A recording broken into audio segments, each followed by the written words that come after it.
wabarakatuh. Bertemu kembali dalam analisa struktur dengan metode matring. Kali ini kita akan membahas tentang struktur pegas. Ya. Baik, untuk membahas struktur pegas ini kita perhatikan gambar berikut. Nah, struktur pegas di layar monitor ini terdiri dari dua pegas yang disusun seperti ini. Ini adalah pegas A, ini adalah pegas B. Kemudian masing-masing pegas ini dihubungkan oleh titik simpul ya. Nah, di sini ada titik simpul 1, titik simpul 2, dan titik simpul 3. Kemudian di titik simpul 1 ini dengan tumpuan sendi ya. Kemudian bekerja di sini ada gaya tarik ke bawah sebesar F. Nah, untuk menyelesaikan kasus ini, maka kita menentukan kekakuan pegasnya dulu ya. Untuk kekakuan pegas ini kita buat simbol seperti ini, Ka sama dengan Ka11, Ka12, Ka21, dan Ka22.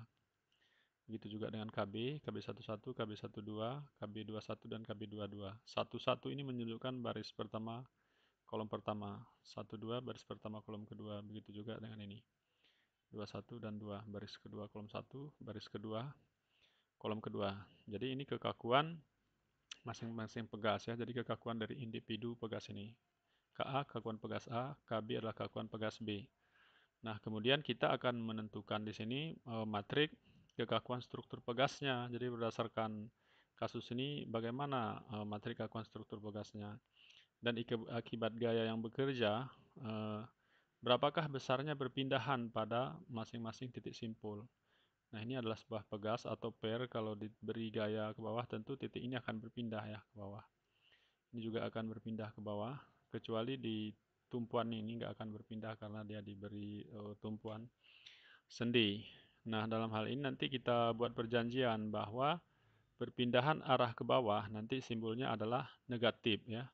Jadi kalau ditarik berpindah ke bawah simbolnya negatif. Begitu juga dengan gaya arahnya ke bawah berarti gayanya itu adalah kita beri simbol negatif. Jadi itu hanya sebuah perjanjian saja. Berarti kebalikannya kalau gayanya bekerja ke atas positif, begitu juga dengan perpindahan. Kalau ke atas dia positif, kalau ke kanan dia positif, kalau ke kiri negatif.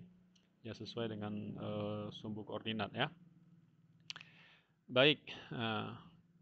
Kemudian akibat gaya ini tadi, maka di titik simpulnya akan timbul perpindahan ya.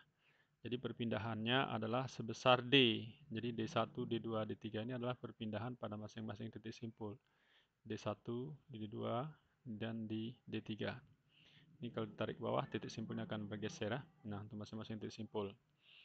Nah, kemudian kita punya rumus umum. Jadi gaya sama dengan kekakuan dikali perpindahan. Yang mana gayanya? Gayanya tadi adalah ini. Kekakuannya mana? Kekakuannya adalah ini. Tapi kekakuan ini nanti akan kita susun lagi menjadi kekakuan struktur pegas. Kalau ini kekakuan individu. Nah, kemudian di tadi perpindahan. Bagaimana menyusun materi kekakuan struktur pegasnya? Kita lihat tampilan selanjutnya. Nah, jadi untuk menyusun persamaan kekakuan pegas itu kita buat persamaan seperti di sini. Jadi ada F1, F2, F3.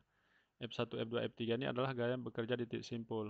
F1 di titik simpul 1, F2 di titik simpul 3, dan F3 di titik simpul 3. Nah, kemudian macam mana membuat persamaannya? Perhatikan. F1 berarti posisinya di titik simpul 1. F1 yang berhubungan dengan titik simpul 2 adalah Ka ya. Apa namanya? Pegas A. Berarti kekakuan yang kita pakai adalah kekakuan pegas A. Nah, ini kita perhatikan. Jadi Ka11 kali D1 tambah Ka12 kali D2. Ka11 posisinya adalah sini. Jadi Ka11 ya dikali dengan D1. Jadi perpindahan titik simpul 1 adalah D1 ditambah Ka12 ya 12 ini 12 dikali dengan perpindahan di titik simpul 2. Kemudian kita lanjutkan dengan F2. F2 berarti posisinya di sini. Ini F2 terhadap titik simpul 1 dulu ya. Kemudian nanti baru terhadap titik simpul 3. Ini terhadap titik simpul 1 dulu. Berarti Ka 21. Jadi Ka 21. Nah, 2 ini artinya titik simpul kedua ada ya. Ka 21 dikali dengan D1 Tadi D1 perpindahan titik simpul 1 tambah KA22 kali 22 tambah KA22 kali perpindahan di titik simpul 2. Jadi ya, KA22 kali D2. Kemudian tambah KB11 kali D2.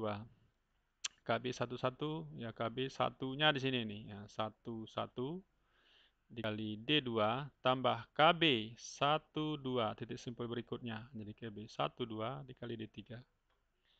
Nah, ini dia persamaannya. Kemudian kita pindah ke titik simpul 3. Di sini F3. Di sini yang berhubungan dengan titik simpul ini hanya pegas B saja. Ya, pegas B. Kemudian di sini persamaannya menjadi KB 21. Kenapa 21? Kenapa tidak 12? Nah, 21 ini karena ini nomor titik simpulnya yang kedua ya untuk pegas B. Ini kan kalau pegas B titik simpul pertamanya kan sini. Satu untuk untuk individu, ya kan? Untuk pegas individu ini, untuk batang individu atau pegas individu, satunya di sini, duanya di sini. Nah, berarti di sini KB21 kali titik simpul D2 nih. Berpindah di titik simpul nih. Kali D2 tambah KB22 tambah KB22 dikali perpindahannya adalah D3. Nah, jadi kalau kita lihat pegas ini tadi, masing-masing pegas itu punya titik simpul masing-masing ya. Misalnya pegas A, berarti ada 1, 2. Pegas B juga seperti itu, 1, 2. Sedangkan yang dikurung ini, 1, 2, 3 ini adalah titik simpul gabungan gitu ya, titik simpul umum. Jadi arah dari penomoran itu sesuai dengan arah ini. Jadi 1, 2, 3. Berarti pegas A ini ada 1, 2, 1, 2 juga kemari. Nah, makanya nanti muncul di sini ada 1, 2, 1, 2 gitu ya. Nah, baik. Mungkin kalau kurang jelas nanti diputar kembali videonya. Nah, selanjutnya persamaan ini kita rubah dalam bentuk matrik. Nah, jadi matriknya kita rubah ini ya, kita rubah dalam bentuk matrik. Kita kumpulkan nih F1, F2, F3 ini menjadi sebuah vektor gaya ya. Kemudian koefisiennya ini kita keluarkan nih. Nih koefisiennya. Untuk memudahkan penyusunan ini kita buat di sini D1, D2, D3. Artinya yang mengandung D1 kita kumpulkan di sini. Misalnya mana nih? KA11, ya kan? Ini D1. Ini KA12. KA12 berarti terhadapnya D2. Kemudian di sini 0 karena tidak ada D3-nya. F2, F2 ini KA21 di sini terhadap D1. KA22 ini D2-nya ada 2 nih. Berarti D2 KA22 tambah KB11 nih terhadap D2 kan. Nah, kemudian yang selanjutnya adalah KB22. Nah, KB22 kok KB2 ini persamaan yang kedua KB ini bukan KB22 nih, ini KB12 ya. KB12 kali D3. Sorry nanti kita perbaiki ini. Nah, jadi KB12 nih, KB12 kali D3. Baik, selanjutnya adalah F3. F3. Nah, di sini karena tidak ada mengandung nilai D1, maka kita isikan sama dengan 0. Kemudian yang ada mengandung D2 adalah KB21. Kita isikan KB21. Yang mengandung nilai D3 adalah KB22. Kemudian kita kalikan dengan variabelnya. Ini karena masing-masing mengandung nilai D1, D2, D3. Ini kita masukkan. Nah, berarti yang tidak ada mengandung D3 misalnya seperti ini, ya kita isi 0 gitu. Begitu juga dengan ini, tidak ada mengandung nilai D1, berarti kita isi 0 kan. Nah, ini dia matrik kekakuan struktur dari pegas ini. Nah, kemudian untuk solusinya, sekarang mau kita cari adalah perpindahan pada titik simpul. Berarti yang akan kita cari adalah nilai D ya. Kalau gayanya diketahui, kekakuannya diketahui, tentu nilai D nanti bisa dihitung. Sebelum melakukan itu, maka kita harus tentukan dulu syarat batasnya atau boundary condition-nya ya. Nah, ini kita perhatikan. Nah, ini ada syarat batas. Syarat batas D1 sama dengan 0, D2 berpindah atau ada nilainya, D3 juga berpindah atau ada nilai. D1 itu 0 di mana? Karena dia ini tadi tumpuannya kan sendi. Jadi ketika sendi dia ditarik ke bawah. Ini nggak berpindah nih, ya, nggak berpindah. Nah, titik ini nggak bergeser. Nah, kemudian sedangkan di 2 dan 3, D2 dan D3, akibat gaya tarik ke bawah ini titik simpulnya akan berpindah. Makanya di sini kita buat berpindah. Atau dengan kata lain, kalau kita hitung, ini nanti akan ada nilainya, berapa besarnya perpindahannya kalau gayanya diketahui, kekakuan pegas diketahui. Ini akan tahu kita berapa besarnya berpindah, sebesar berapa senti ke bawah. Ini juga sebesar berapa sentimeter ke bawah kan. Nah, karena syarat batasnya sudah kita ketahui, maka yang mengandung nilai 0 itu nanti kita coret dari matrik kekakuan struktur ini. Nah, ini dia.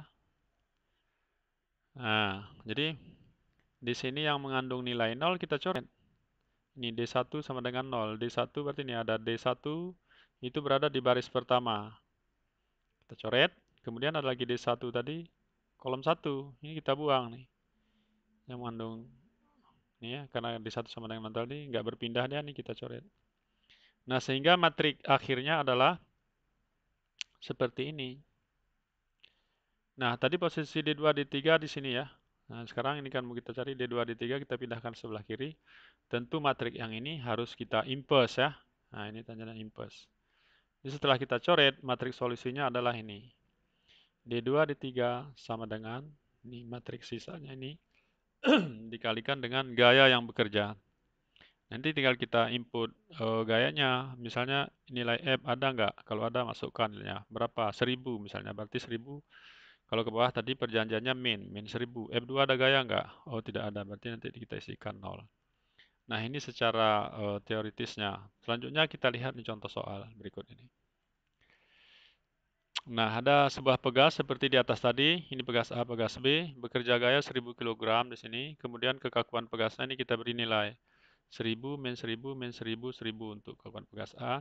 Kekakuan pegas B juga seperti itu. 1500, min 1500, min 1500, 1500 ya. Nah, sebenarnya kekakuan pegas ini adalah 1000 gitu ya.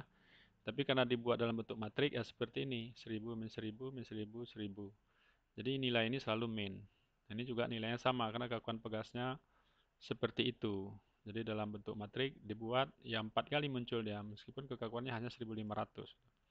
Ini juga diminta untuk menentukan perpindahan pada setiap titik simpulnya. Berapa berpindah di titik simpul 2 dan berapa berpindah di titik simpul 3 kalau dia ditarik ke bawah sebesar 1 ton atau 1 kilogram.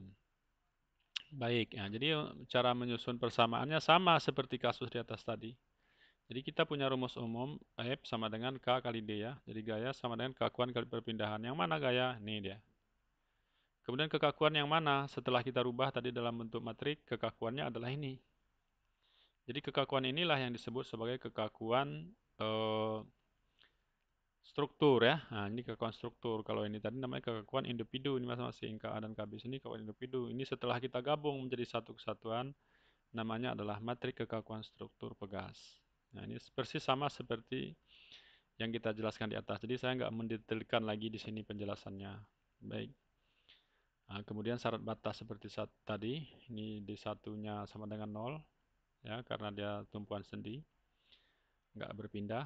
Kemudian D2 dan D3 ini akan berpindah. Artinya nanti kalau kita beri gaya pasti ada nilai gitu kan. Jadi secara logika dari sini terlihat gitu bahwa dia akan berpindah. Jadi matriks selanjutnya akan menjadi seperti ini. Jadi setelah kita coret, ini jadi F2, F3 tinggal. Kemudian KA22 tambah KB1, nih, ya kan, kali D2 dan D3. Nah, karena tadi sudah ada nilainya di sini, maka tinggal kita isi. Tadi ini adalah KA, ini ada KA11, 12, 21, 22 ya. KB juga seperti itu, ada KB11, KB12, KB21, dan KB22. Sekarang tinggal kita ganti ini dengan nilai yang ada di sini tadi. Misalnya KA22 tambah KB11, KA22-nya adalah ini, 1000, tambah KB11. KB1 adalah 1500. Nah, maka di sini jadi 1000 tambah 1500. KB12.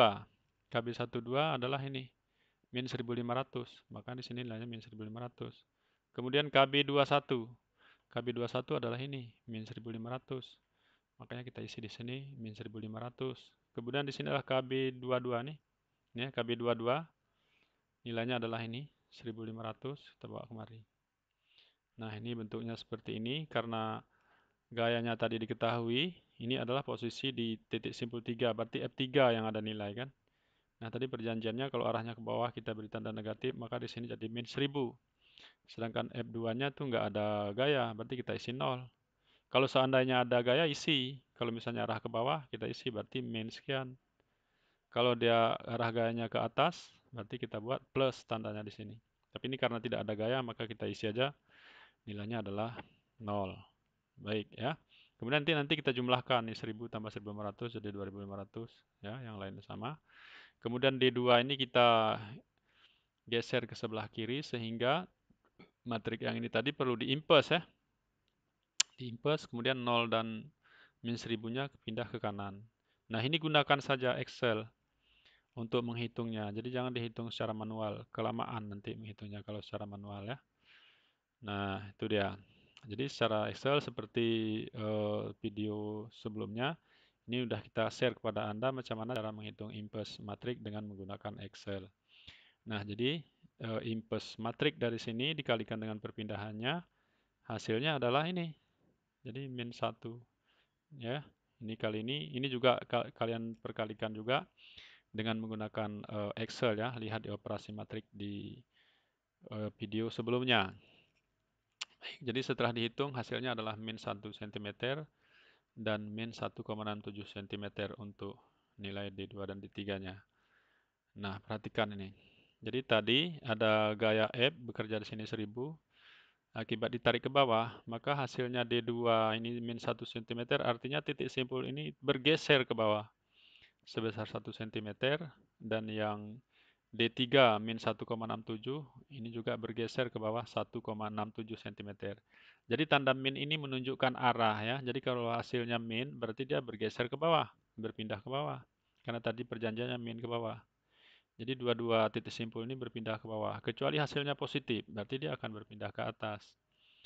Nah, seperti itu ya. Jadi saya pikir hanya sekian, mudah-mudahan dapat dipahami. Terima kasih.